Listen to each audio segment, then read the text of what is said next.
Hello viewers, welcome to Om blogs. Om blogs की ओर एक नए वीडियो में आप सबको स्वागत है। आज की वीडियो में ले जाएंगे वेस्ट बंगाल में मकर संक्रांति की गंगा सागर मेला में।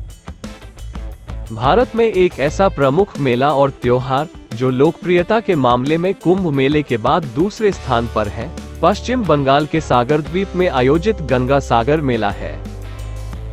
यह विशेष मेला आध्यात्मिक महत्व का एक बड़ा हिस्सा है, क्योंकि यह बड़ी संख्या में आध्यात्मिक भक्तों को देखता है जो सागर द्वीप में पवित्र नदी गंगा के पवित्र जल में डुबकी लगाने के लिए आते हैं, जहां से यह अंततः बंगाल की खाड़ी में विलीन हो जाती है। गंगा सागर मेले के इतिहास को देखते हुए लोगों का मानना है कि इसी स्थान पर कपिल मुनि ने राजा भागीरथ के पूर्वजों की मदद की थी। गंगा सागर मेला मकर संक्रांति के पावन दिन पर मनाया जाता है, जो आमतौर पर हर साल 14 जनवरी से 15 जनवरी के बीच आता है। यह वो समय भी है जब सूर्य धनु से मकर राशि में अपना परिवर्तन करता है।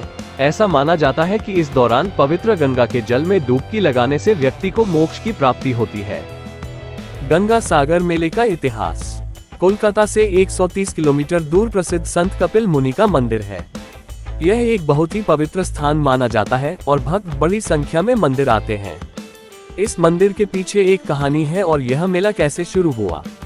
ऋषि कपिल मुनि को भगवान विष्णु का अवतार माना जाता है। एक बार प्रसिद्ध राजा सगर विश्व पर विजय के प्रतीक के रूप में अश्वमेध यज्ञ का आयोजन कर रहे थे। स्वर्ग के देवता राजा इंद्र ने बलि का घोड़ा चुरा लिया। उसने ईर्ष्यावश कपिल मुनि के आश्रम के निकट पाताल लोक में घोड़े को बांध दिया। जब राजा सगर के पुत्र घोड़े को लाने आए और उसे कपिल मुनि के आश्रम के पास पाया और उन्हें चोर समझ लिया। इस झूठे आरोप से कपिल मुनि नाराज हो गए। उसने लड़कों को शाप दिया और उन्हें राख में बदल दिया। राजा सगर के पोते भागीरथ ने वर्षों तक ध्यान किया और गंगा नदी को अपने पूर्वजों की राख पर प्रवाहित करने का अनुरोध किया। पवित्र गंगा ने इस अनुरोध को स्वीकार कर लिया और स्वर्ग से नीचे उतरी और राजा सगर के लड़कों की राख को धोया। लड़कों की आत्मा को मोक्ष मिला। आज लाखों की संख्या में लोग सागर द्वीप पहुंचकर मुक्ति पाने और पुराने पापों से मुक्ति पाने के लिए समुद्र और गंगा नदी के संगम में पवित्र डुबकी लगाते हैं। भक्त मकर संक्रांति पर अपनी प्रार्थना करते हैं और तभी से गंगा सागर मेला शुरू हुआ। गंगा सागर मेला 2023 के प्रमुख आकर्षण। नंबर 1, एक भव्य आध्यात्मिक मामला। आध्यात्मिकता की ओर थोड़ा सा भी झुकाव रखने वाले किसी भी व्यक्ति के लिए निश्चित रूप से आध्यात्मिक और धार्मिक सभी चीजों के इस भव्य मामले को पसंद करने वाला है।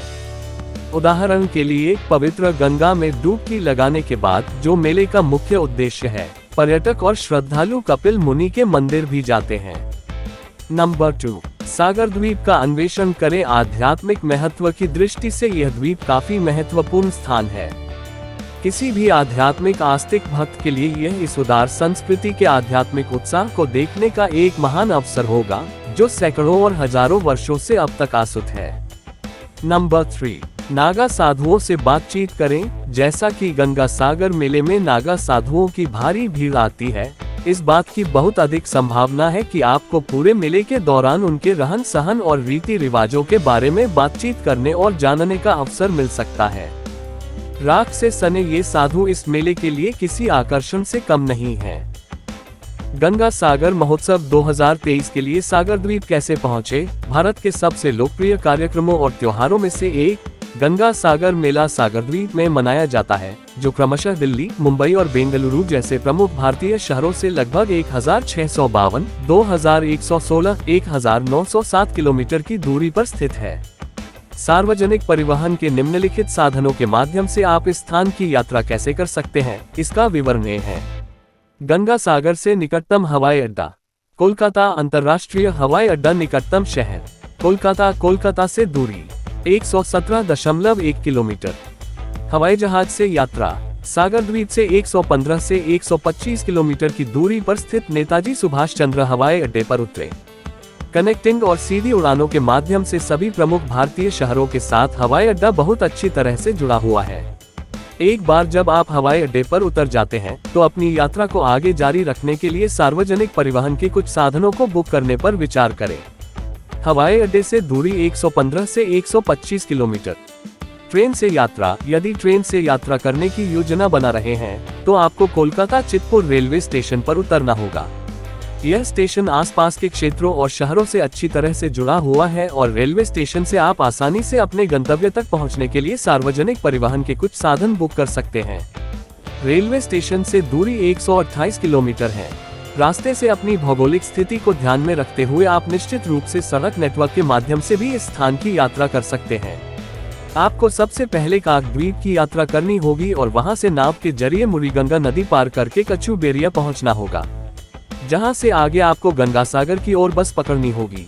खड़गपुर से ई दूरी 202 किलोमीटर, NH16 के माध्यम से बालासोर से दूरी 317 किलोमीटर, चेन्नई कोलकाता राजमार्ग रायपुर से दूरी 991 किलोमीटर के माध्यम से NH53। Thanks for watching my videos and please like, comment, share, subscribe my channel and press the bell icon.